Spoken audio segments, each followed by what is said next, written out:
The authors combine these three, debt, compounding, and deregulation, into this multiplicative product, and they actually give this specific extraction machine a name. Yeah, they call it debulo. Debulo. And that's an ancient Greek verb, right? It is. It translates roughly to go through, to pass through, to penetrate. I have to say, the language they use surrounding this term is incredibly intense for, an academic research design. It really is. They frame debulo in almost mythological or theological terms. Like, they refer to it as the spirit of Pharaoh or the beast of Revelation. Yeah, very dramatic imagery. Well, they describe it as the engine of every empire throughout human history that has crushed the poor under the guise of progress. Why inject that level of moral severity into a math paper?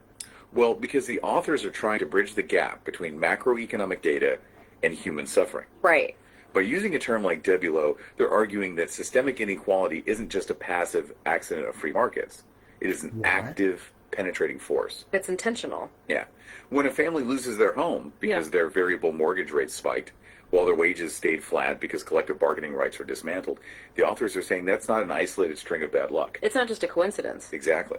That is D times C times R, working exactly as designed. It gives people a systemic vocabulary for their own individual immiseration. Why it matters to you, the listener. Like when you feel the squeeze of high interest rates, or you read about some consumer protection law being dismantled, this framework argues you aren't just experiencing bad luck, you are experiencing debulo in motion. That's exactly right. Okay, so if debulo is the mathematical diagnosis of the disease, the framework doesn't just stop there. It attempts to define the cure with equal precision. Right, moving from extraction to restoration. Right. This leads us to the arithmetic of resistance, or the reverse formula, which they label R sub x. If extraction is how wealth is siphoned upward, restoration is how it's clawed back. And this reverse formula is constructed from 4 distinct pairs of variables. But unlike the extraction formula, these pairs are added together, not multiplied. Okay, so let's examine these pairs mechanically, because they represent some massive state interventions. The first pair is S multiplied by N sovereign wealth fund times nationalisation. Right, so this pair calculates the public capture of resource profits. It essentially asks 2 questions. First, does the state publicly own the strategic assets that generate extreme wealth? That's the nationalisation variable. Okay. And second, does it deposit the profits from those assets into a national savings account for the public benefit? That's the sovereign wealth fund variable. Got it.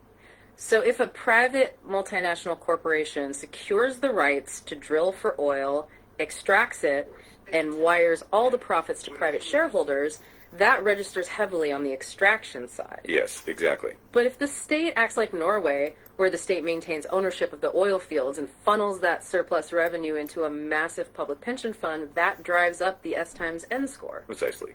It's the mathematical measure of collective resource ownership. Makes sense. Now the second pair is C multiplied by T capital controls times resource rent tax.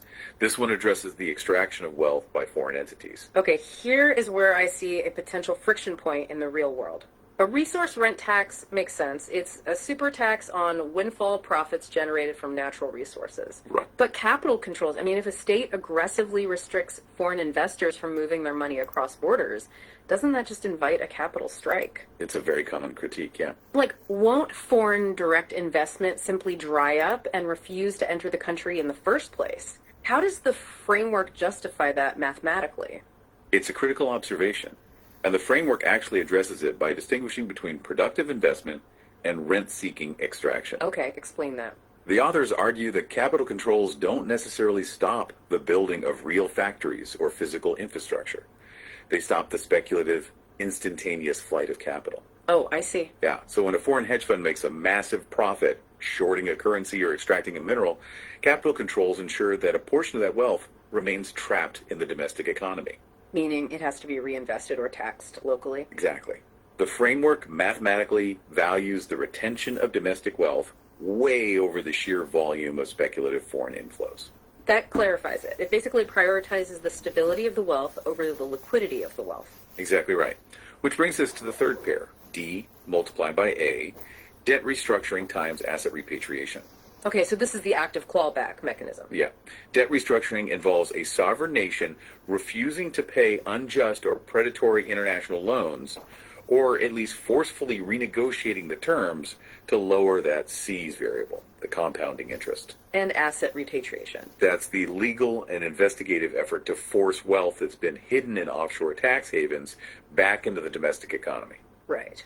Okay, and the final pair is X multiplied by M, exchange rate sovereignty, times monetary reform. This measures fiat independence. Basically, does a nation control its own currency? Or is its economy pegged to the US dollar or managed by a foreign central bank? Right, because if you don't control your exchange rate, your X is zero. Exactly, and then you cannot pull the levers of monetary reform. And monetary reform itself, how do they define that? It measures whether the central bank creates money for the public good like funding green infrastructure, or if it simply uses things like quantitative easing to bail out private financial institutions. Okay, so you take all four of those pairs, public ownership, capital retention, debt restructuring, and monetary independence. Yep. You add them up, and you get the restoration score. Which brings us to the ultimate scoreboard of the entire framework, the unified equation, or delta W. Right. Delta W equals extraction minus restoration. E sub x minus R sub x. So it calculates the net change in national wealth distribution. Yes. If delta W is a positive number, the extraction machine is overpowering the restoration policies. The wealth is concentrating at the top. And if the number is negative, Then the state is successfully resisting debt low, and wealth is actually returning to the broader population. you know, looking at these variables, it becomes immediately apparent that fighting this extraction requires immense coordinated state power. Oh, absolutely. Like, a normal person listening to this can't just enact a resource rent tax or float a sovereign currency. Does this framework imply that fighting extraction requires state power? For this specific macro section of the framework, yes. You cannot just budget your way out of systemic extraction. You need the state to rebuild the fire breaks. Right. But the authors do present a secondary sociological formula later on that explains how individuals can actually force the state to pull those levers. We'll get to that. We will definitely get to the sociology. But first, we have to look at the math in practice. Because theoretical equations are basically useless unless they map onto reality. Right. You have to test them. Exactly. And to prove their concept, the authors utilize a highly detailed research design, testing their formulas against a real-world natural laboratory spanning from the year 1980 all the way to 2023. A huge data set. Yeah.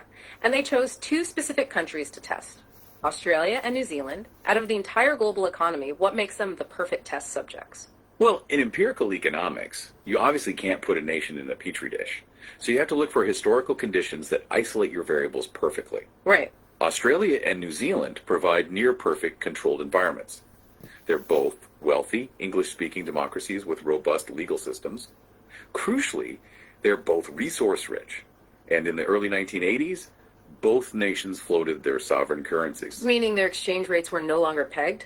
Which sets the X variable in the restoration formula to a clean 1.0 for both of them. Exactly. It removes a massive confounding variable regarding currency manipulation. That's super smart.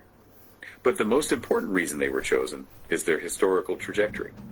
Over the last 40 years, both nations underwent radical parallel timelines of neoliberal economic restructuring. Oh, right. They aggressively dismantled state protections, and concurrently, both populations accumulated some of the highest household debt-to-income ratios in the developed world. So they are highly indebted, heavily deregulated societies. That makes the DNR variables incredibly salient. Exactly. The researchers focused intensely on that R variable, building a year-by-year deregulation index. They mathematically scored the removal of the fire breaks. Let's trace the mechanics of this, starting with New Zealand, because the historical data is just a roller coaster. It really is. In the early 1980s, New Zealand scores a virtual 0 on the deregulation index. The economy was heavily managed by the state. You had wage freezes, price controls, and strict capital controls. Very locked down. But in 1984, a new government comes in and initiates sweeping reforms. They abolish interest rate controls, which is a direct plus 1.0 on the extraction score. Wow, okay. The following year, they float the New Zealand dollar and entirely remove foreign exchange controls. That adds another plus 1.5. So they are systematically dismantling the boundaries that keep capital domestic. Right, and it accelerates rapidly from there. By 1989, they are privatizing state-owned assets and removing industry subsidies, scoring another plus 0.5. Okay, but the real structural death blow to the working class's economic leverage arrives in 1991, right? With the Employment Contracts Act. Yes. That was massive. I want to spend a moment on the mechanics of this specific act because the authors score it as a huge plus 2.0 on the deregulation index. How does changing an employment law mathematically trigger an upward transfer of wealth? Because it fundamentally fractures labor's pricing power. Okay, unpack that. Prior to the act, wages were largely negotiated through collective bargaining. The Employment Contracts Act effectively abolished collective bargaining in favor of individual employment contracts. It atomized the workforce. Exactly. It also removed youth minimum wages and drastically lowered the barrier for dismissals. When you atomize the workforce, you completely remove their ability to negotiate the price of their labor. Right, they have no leverage. So the surplus value of their productivity no longer flows to wages. It flows directly to corporate profits and shareholder dividends. By stripping away that single fire break, the state fundamentally rewires the flow of capital. And the compounding effect of all these policies means that by 1999, New Zealand hits a raw score of 7.8 out of a possible 7.8 on the deregulation index. Which the authors normalized to a 1.0. It is a state of total systemic deregulation. But the story doesn't end there. No, the pendulum violently swings back. By the year 2000, New Zealand passes the Employment Relations Act. This law deliberately reversed the 1991 policies, reinstating the framework for good faith collective bargaining. And the authors score this as a negative 1.5.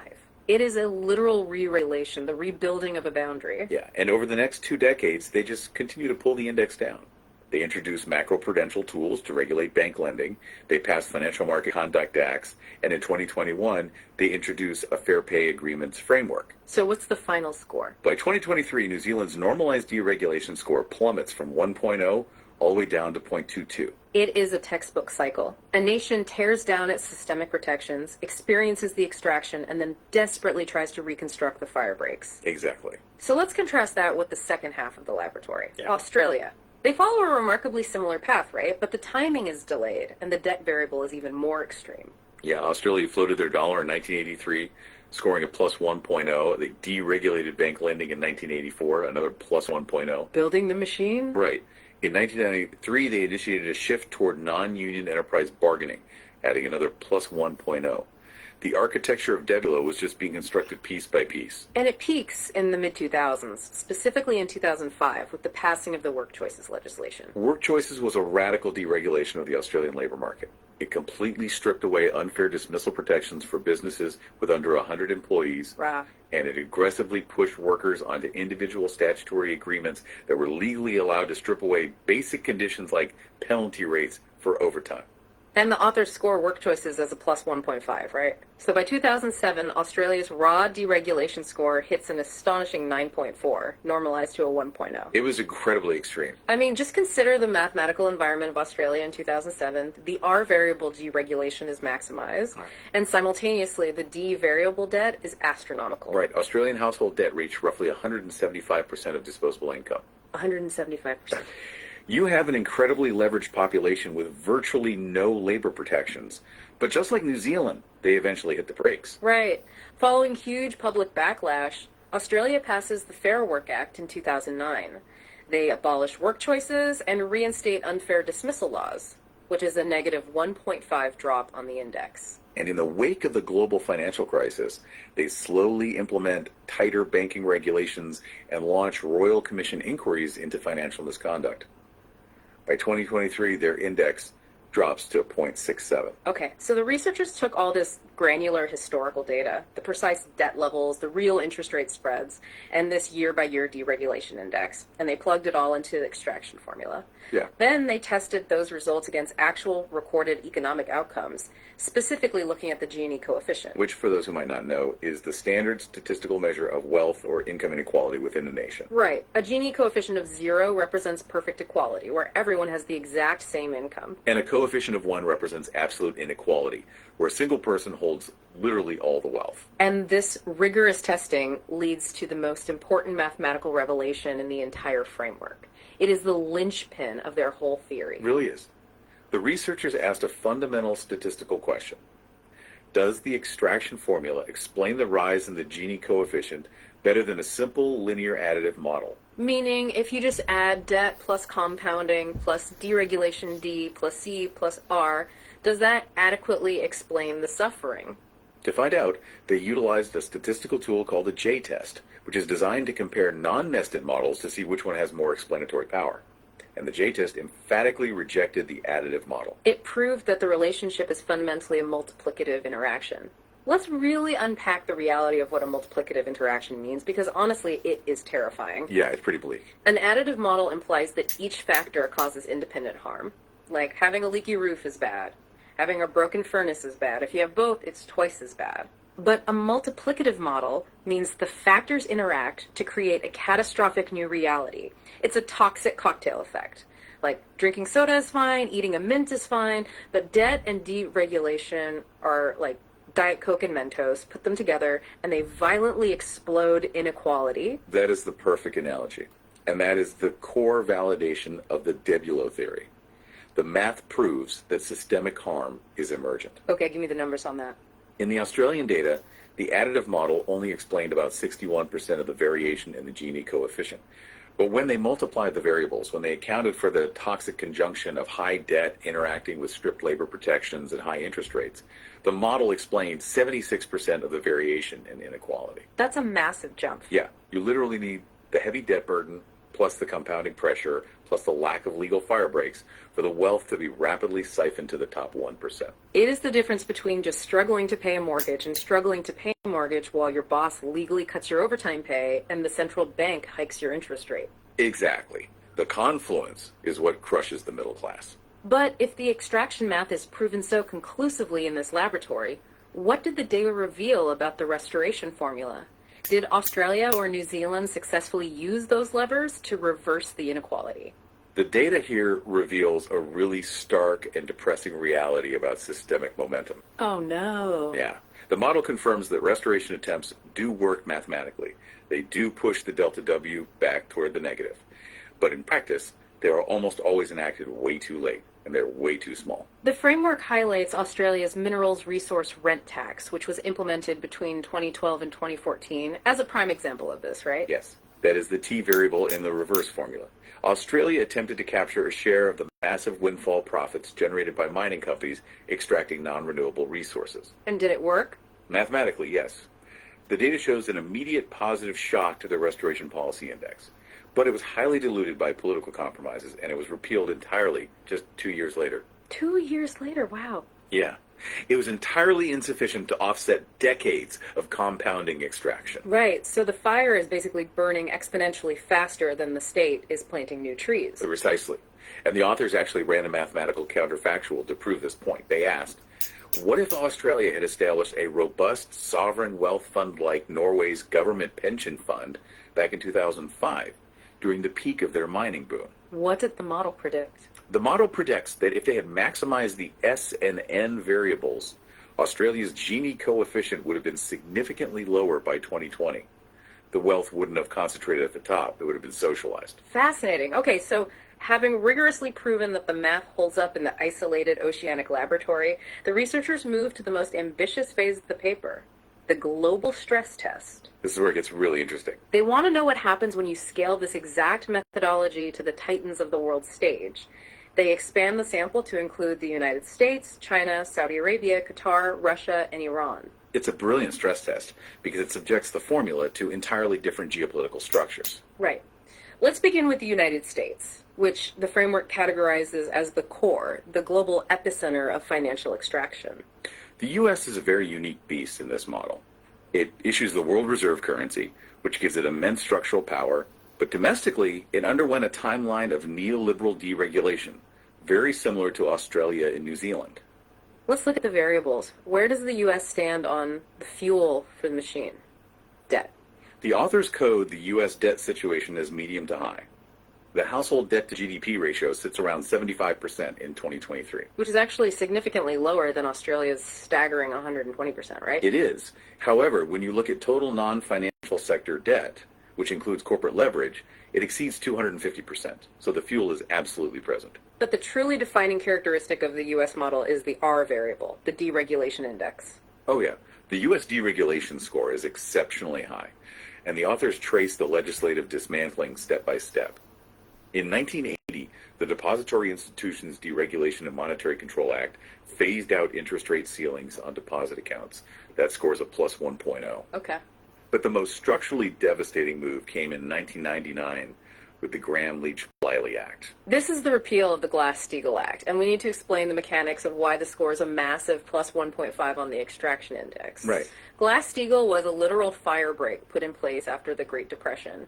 It basically separated commercial banking, the boring banks where average people deposit their paychecks, from investment banking, the Wall Street firms that gamble on derivatives and complex financial instruments. Exactly. And by repealing Glass-Steagall, the U.S. government allowed the creation of massive financial conglomerates. So what did that mean structurally? It meant that investment banks could now use the massive pools of FDIC-insured retail deposits as collateral to backstop their high-risk speculative gambling. Wow.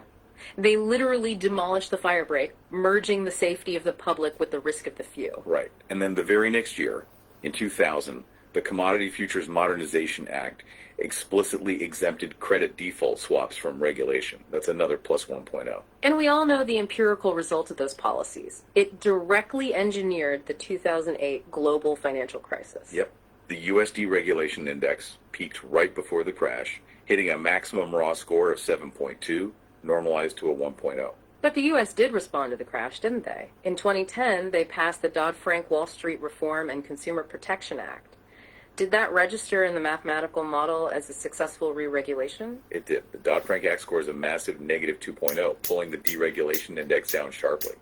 It created the Consumer Financial Protection Bureau and instituted systemic risk oversight and stress tests for banks. It was a genuine attempt to rebuild the fire breaks. It was. But the U.S. political system is incredibly porous to corporate lobbying, and the model reflects that. The re-regulation didn't hold. Right, the index just creeps right back up. Yeah.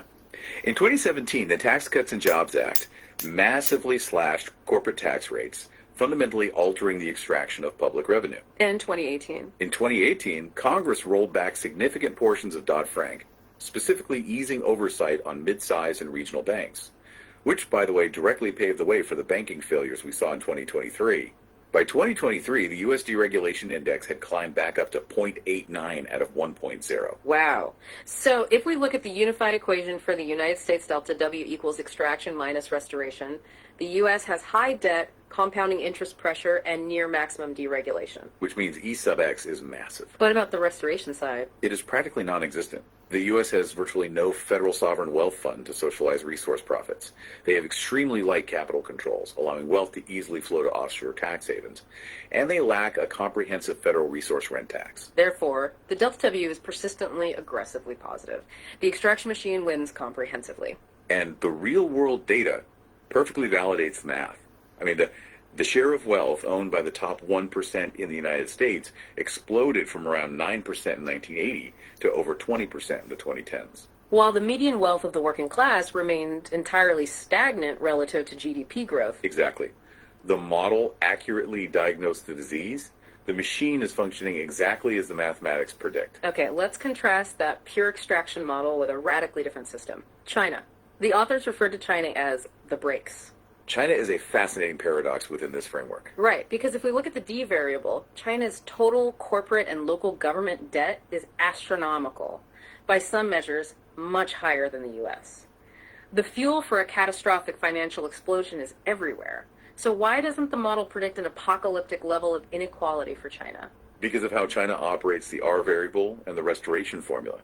Unlike the U.S., China's deregulation score is relatively low, hovering around 0.3. The state maintains heavy, direct interventionist dominance over the economy. But more importantly, China scores incredibly high on the restoration side, specifically with capital controls, the C in the reverse formula. So the Chinese state aggressively restricts foreign extraction and severely limits the ability of domestic billionaires and corporations to move their capital out of the country. They trap the wealth inside the domestic system. Exactly, and they combine that with massive state-owned enterprises and sovereign wealth funds. So, mathematically, even though the debt pressure is enormous, the state's capital controls and ownership mechanisms act as immense temporary brakes on the extraction machine. They are artificially suppressing the delta W. Right. It's as if they have one foot mashing the accelerator with debt, but both hands are pulling the emergency brake with state controls. But the model contains a warning about this. The framework points out that the pressure is compounding as China slowly attempts to liberalize and deregulate its shadow banking sector, meaning the R variable is beginning to rise. The multiplicative effect dictates that the extraction index will spike. If those state controls ever slip, the debt and deregulation will interact, and the resulting wealth transfer will be catastrophic. The Mentos will finally drop into the Diet Coke.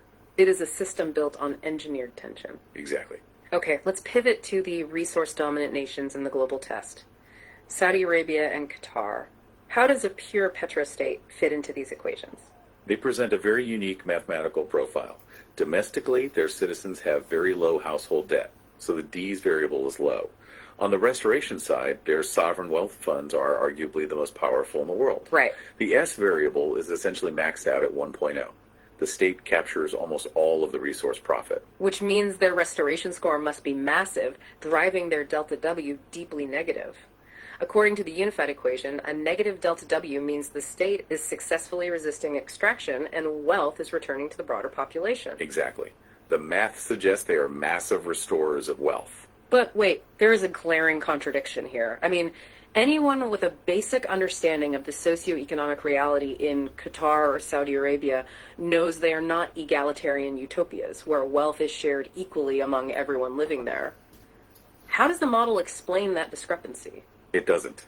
And this is actually one of the most intellectually honest and fascinating parts of the entire research text.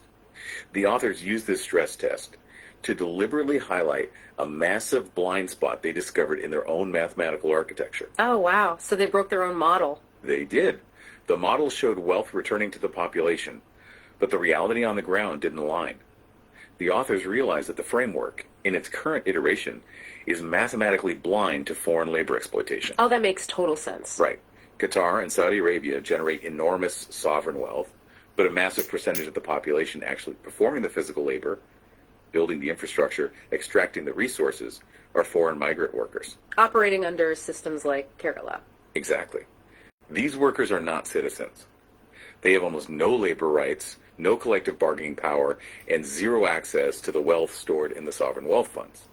The restoration policies only apply to a tiny fraction of the population living within the borders. The extraction is still happening. It's just being outsourced to an invisible underclass that the macro level variables weren't designed to measure. Precisely.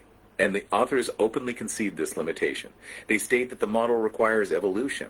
It needs an additional restorative term, perhaps measuring inclusive labor rights or citizenship access to accurately determine exactly who the wealth is being restored to. It is a perfect example of the scientific method in real time. A model is only as valid as what it remembers to quantify. Right. That brings us to the final and perhaps most disturbing group in the global stress test, the sanctioned, specifically Russia post-2014 and Iran. When I first read the outline for this framework, I was baffled. How do international geopolitical sanctions fit into an economic equation primarily about domestic debt and deregulation? They fit perfectly into the compounding and restoration variables. And the model's findings completely reframe how we should understand the mechanics of sanctions. The math proves that international sanctions act as a massive systemic force multiplier for domestic extraction. Wait, really? Let's walk through the mechanics of that. How does a foreign policy tool hypercharge a domestic wealth transfer? It attacks both sides of the unified equation simultaneously. First, it artificially spikes the extraction side by weaponizing the C variable compounding. How so? When a nation is locked out of global financial systems like SWIFT, getting access to capital becomes incredibly difficult and expensive. The cost of borrowing skyrockets across the entire economy, even if the local central bank is desperately trying to keep nominal rates down. So the real effective interest rate surges, which means the speed of extraction accelerates violently. Exactly. So the foreign power is essentially dumping gasoline on the domestic fire. Wow. And what does it do to the restoration side of the equation? It intentionally paralyzes it. Sanctions systematically degrade a nation's ability to pull any of the levers in the reverse formula. Consider the implications of that. The reverse formula relies on sovereign wealth funds. Sanctions freeze those assets in foreign banks, neutralizing the S variable. The reverse formula relies on debt restructuring. Sanctions prevent sanctioned entities from renegotiating in global courts. Right. It relies on asset repatriation. Sanctions build a legal wall preventing the return of capital. Exactly. The foreign power is slashing the fire hoses and arresting the firefighters while simultaneously dumping fuel on the blaze. What does the historical data show when this mathematical pressure is applied? Well, for Iran, the extraction pressure index spikes dramatically after the heavy sanctions hit in 2011. The unified equation turns sharply, aggressively positive. Extraction wins completely. And the real-world human cost? The math perfectly mirrors the sociological reality documented in Iranian household surveys. We see a dramatic, rapid increase in poverty, the immiseration of the middle class, and a massive concentration of wealth at the very top. So the sanctions don't just punish the state apparatus. No, they hypercharge the WLO machine. They force whatever wealth is left in the general population to flow rapidly upward into the hands of the few entrenched elites and oligarchs who actually have the power to navigate the black markets and smuggle capital.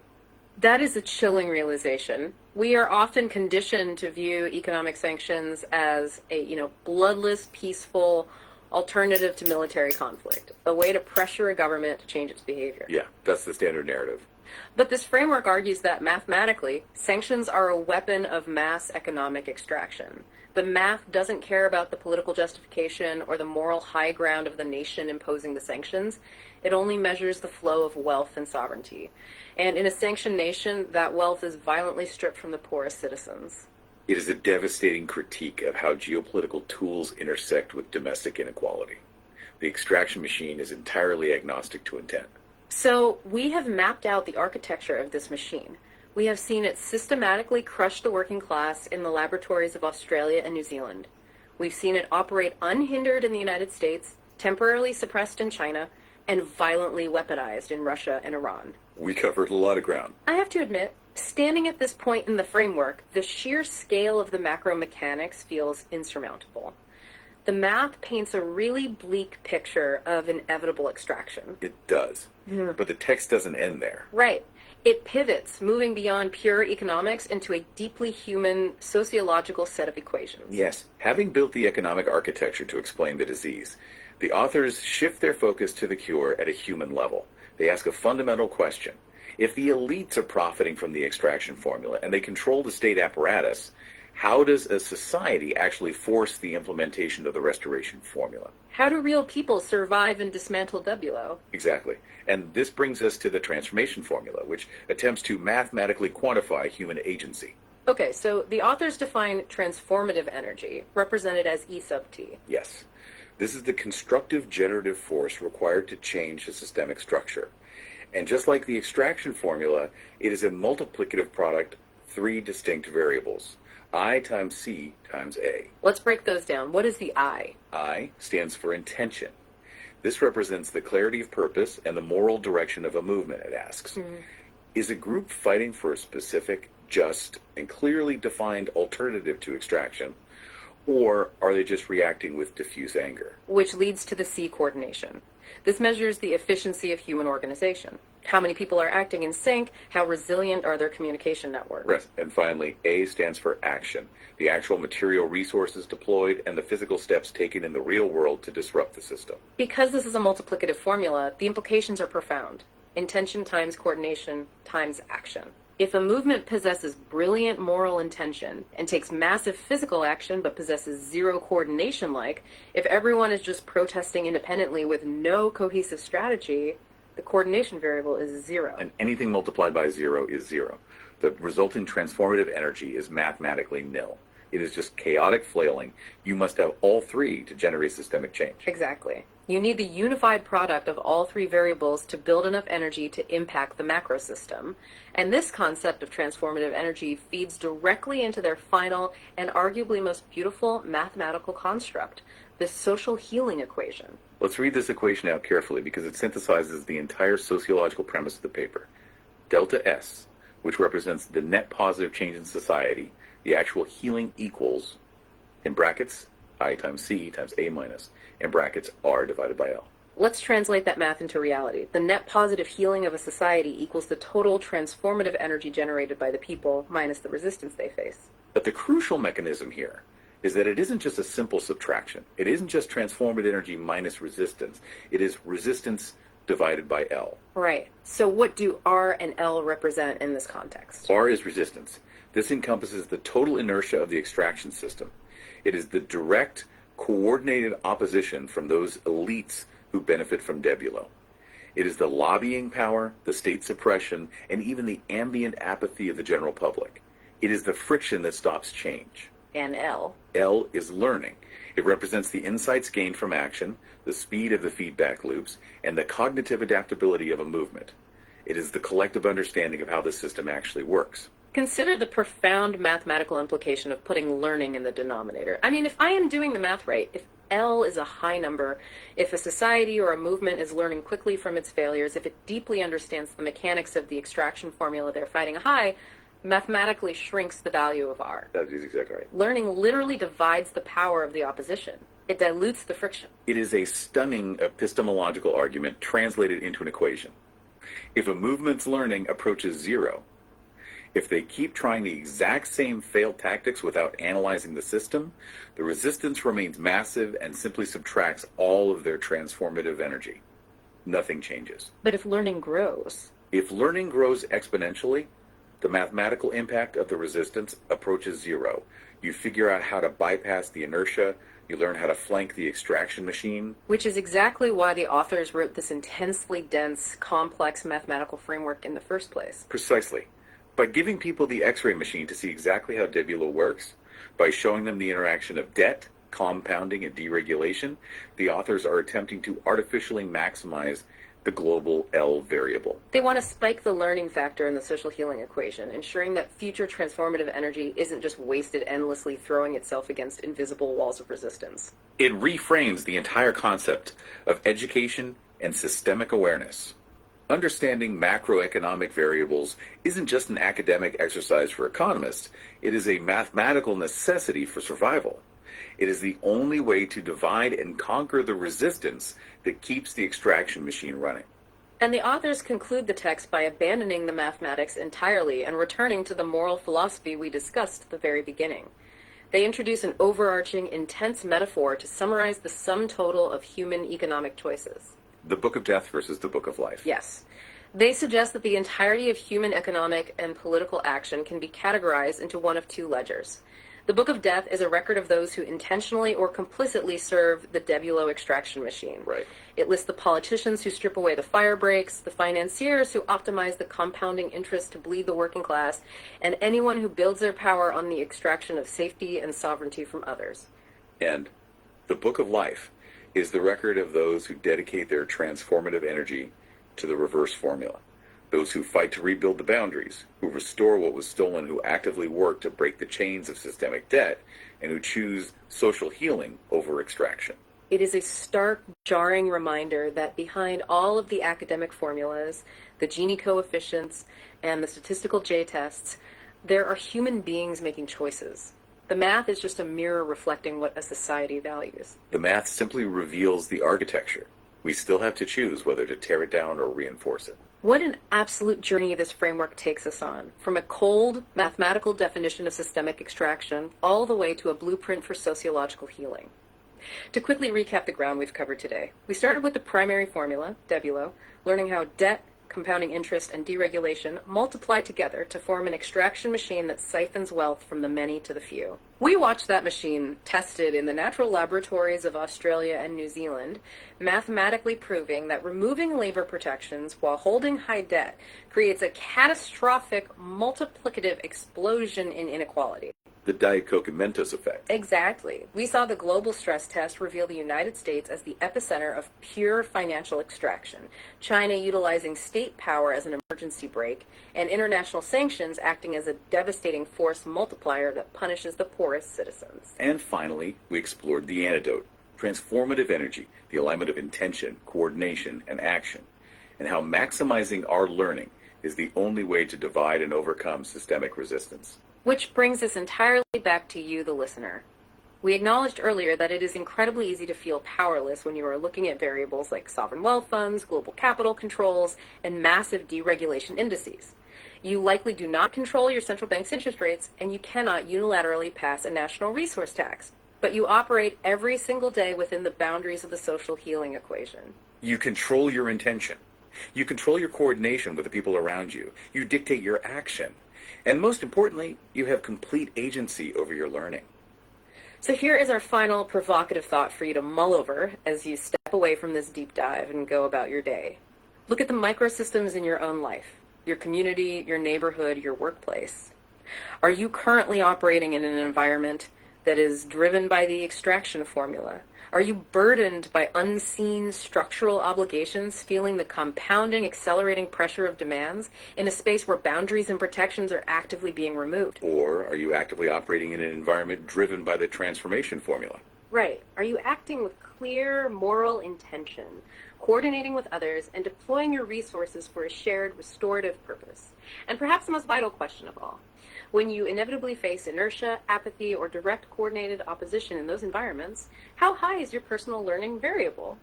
Are you actively seeking the feedback loops, the insights, and the systemic understanding necessary to divide and conquer the resistance you will face tomorrow? Because if this framework is right, the complex, muddy waters of our systemic problems don't have to stay murky forever. We can build the X-ray machine. We just have to be willing to look at the map, learn from it, and decide which book we want our actions written in.